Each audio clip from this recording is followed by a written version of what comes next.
Rome awakens under a metallic winter sky. The year is 80 years after Christ, and in the streets surrounding the valley between the Palatine and Esquiline hills, a human current is already moving before dawn. They are not merchants or soldiers. They are tens of thousands of Roman citizens converging on the largest amphitheater ever built. The Colosseum, inaugurated a few months ago by Emperor Titus, rises like an artificial mountain of travertine and concrete. 4 stories of arcades, 48 meters high, capacity for 50,000 spectators. But on this particular morning, something different is in the air. Because today will not be an ordinary game day. Today will be the bloodiest day of the season. In the early morning hours, the lines already stretch for hundreds of meters. Men hold small clay tokens called tesserae, unmarked with numbers indicating their exact location. The Colosseum has 80 numbered entrances.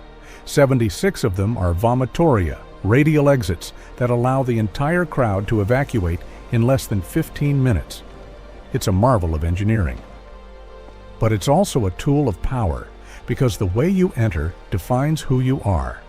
The senators enter through the lower passages, directly to the area closest to the arena.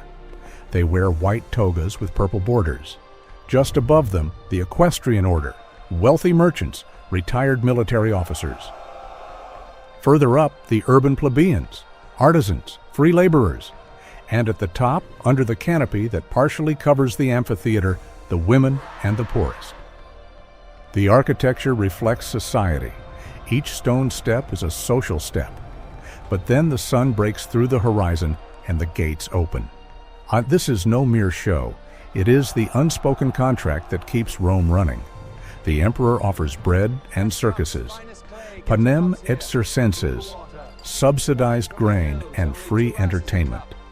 In return, the population accepts the absolute concentration of power in the hands of a single man. There are no real elections. There is no debate about border wars. But there is the Colosseum. And today, in this building that cost untold fortunes and involved the labor of tens of thousands of slaves captured in the destruction of Jerusalem, Rome will see what imperial power can offer. The amphitheater fills up quickly. Voices echo through the stone galleries. Vendors circulate offering water, wine, dates, and bread. The smell of sweat mingles with expensive perfumes. Above, the canopy, handled by sailors from the Imperial fleet, begins to be unfurled. Rome doesn't improvise. Every detail was planned. Once everyone is settled, the first spectacle begins. These are not gladiatorial fights. The morning belongs to the Venationes, the hunts of wild animals. From the depths of the Hypogeum, the underground labyrinth beneath the arena, elevators begin to ascend. Trapdoors open in the sand-covered floor. And then, from the darkness, the beasts emerge. Lions from Africa, bears from Germania, leopards from Asia, elephants from Mauritania, animals captured from every corner of the empire and transported across thousands of kilometers. The logistics are impressive. Special ships cross the Mediterranean carrying hungry predators, all to feed Rome's appetite for novelty. Seeing a lion is not common. For most spectators, this is a once-in-a-lifetime experience. The entire empire is in the arena. The bestiari, skilled hunters, enter armed with spears and shields. They are not gladiators. Many are condemned to death who have been given the chance to die with dignity. Others are desperate volunteers, so poor that they risk their lives for a few coins. The crowd watches them with fascination and contempt. The first lion is released. Confused by the sudden light, the animal roars and searches for a way out. There is no way out. The bestiarius advances. The spear pierces the animal's flank. Blood runs onto the sand. The crowd screams. There is something perverse in the way Rome watches death. The show goes on. Bulls against bears, elephants against mounted gladiators. Between each combat, teams of slaves remove the bodies and spread fresh sand. The ground must never appear dirty. The illusion must be maintained. This is entertainment, not carnage. At least that's how Rome prefers to think. As the morning progresses, something remarkable happens. Violence becomes normalized.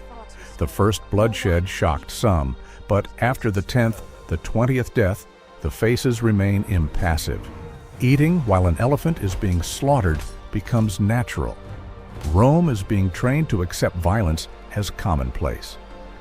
At midday, there is a pause, but not a comforting one. It is the time for public executions. The damnati ad bestias, condemned to the beasts. Criminals, deserters, Christians who refuse to sacrifice to the gods. They have no weapons. They have no chance. They are tied to posts while hungry animals are released. Death is guaranteed. The crowd disperses. Many go out to eat. The executions are not the main spectacle. They are merely an interlude. The real event is yet to come. Because at first glance, the games seem to be merely brutal entertainment. But in reality, they're about something more sophisticated. The administration of power through controlled spectacle. Every death is a political message. Every roar from the crowd is a thermometer of stability. The emperor in the Imperial box is not just watching, he is reading the temperature of Rome. If the crowd is satisfied, the empire is safe. The games are a silent dialogue between ruler and ruled. In the early afternoon, the atmosphere changes. Drums sound, trumpets echo. The gladiators are arriving. They enter into ceremonial formation. Polished armor reflects the light, ornate helmets. But contrary to what one might imagine, they are not all slaves. Many are professionals, free men who chose this life. Famous gladiators earn fortunes. They have fans. Noblewomen pay for a night with them. They are the stars of Rome. There are specific categories. The Murmillo with a short sword and large shield. The Thracian with a small shield and curved sword. The Retiarius, who fights only with a net, trident, and dagger. No helmet, no heavy armor. Their strategy is speed. They generally face the Secutor, specifically designed to fight nets. But there's a surprising reality. They weren't lean and muscular. Archaeological evidence reveals something different. They were fatter, intentionally so. Their diet was rich in carbohydrates, barley, beans, grains, almost vegetarian. This created subcutaneous fat that protected the organs. A deep cut in the fat is bloody and dramatic, but not fatal. A direct cut to the muscle means death. Gladiators were trained to be resilient. They live in ludus, schools scattered throughout Rome. There, doctors treat wounds. Nutritionists plan diets. Trainers teach techniques. A successful gladiator represents a significant investment. The lanista, the businessman who manages them, doesn't want to lose them. Each combat is choreographed to maximize drama while minimizing mortality. Death happens. But it's not as frequent as the movies suggest. The first duel is between Murmillo and Thracian. They circle. The crowd falls silent. Shields clash. The pace quickens. Swords flash. Blood gushes from a cut on the Thracian's arm. The crowd erupts. There are stakes at stake. There are reputations. There is life itself. The fight lasts 15 minutes. When the Thracian falls, wounded but not dead, he looks towards the Imperial box. He raises a finger. Missio, mercy. The decision does not rest with the emperor alone. Titus observes the crowd. He reads the faces.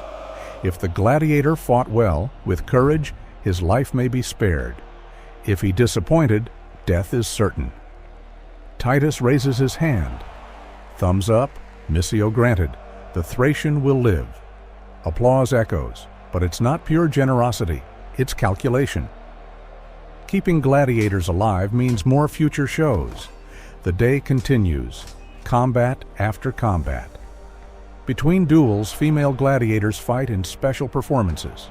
Reconstructions of battles are staged. The arena is flooded, and omachii, naval battles, are performed with real ships.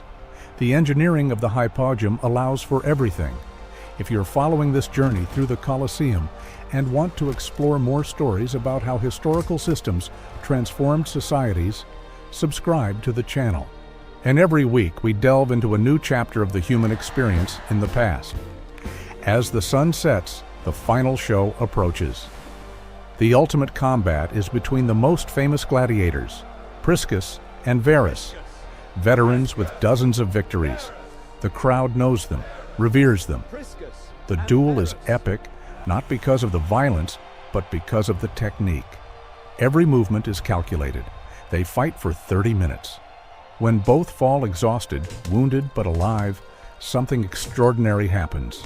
50,000 people rise and shout, "Stantis missi," standing release. Both deserve to live. Titus agrees. Both will receive the rudes, the wooden sword that symbolizes freedom. They will not need to fight again. It is a moment of triumph, but also of propaganda. The emperor demonstrates generosity. The crowd feels included. Everyone leaves satisfied. And the system works. But while the crowd disperses, another reality remains. In the corridors of the Hypogeum, slaves clean corpses. Doctors try to save wounded gladiators. Dozens of lions killed, hundreds of animals slaughtered, 20 men executed, 8 gladiators dead. The cost is astronomical, but the political return is incalculable. The Colosseum is not just a building. It is the embodiment of a philosophy of government. Instead of real participation, Rome offers the illusion through entertainment. You cannot choose your emperor, but you can choose whether a gladiator lives or dies. You don't vote on taxes, but you can shout in a crowd of 50,000. It's performative democracy. Social control disguised as entertainment. And it works. For centuries. Amphitheaters spring up in every province, from Britain to Syria. On all using the same calculation, offer enough blood and the population will accept anything. But there is an invisible cost. A society that normalizes violence as entertainment changes internally. Children who grow up watching executions become adults who accept brutality.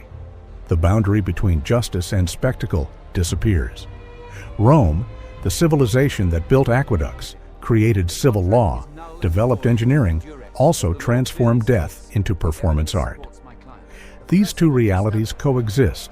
You cannot understand Rome without understanding this contradiction. When the last spectator leaves the Colosseum that night in the 80 years after Christ, 50,000 people carry memories of blood, courage, and ecstasy. They return to their lives. Tomorrow they will pay taxes. They will obey laws. And they will not question the system. Because yesterday they saw what the empire offers. And it seems enough. The Colosseum would remain in use for over 400 years until Christianity questioned the morality of the spectacle. The last recorded combat took place in 435 AD. The building will outlive the empire. Earthquakes will damage it. Looters will steal its marble. But it will endure. And 1,600 years later, tourists will walk through its ruins, trying to imagine what was witnessed there.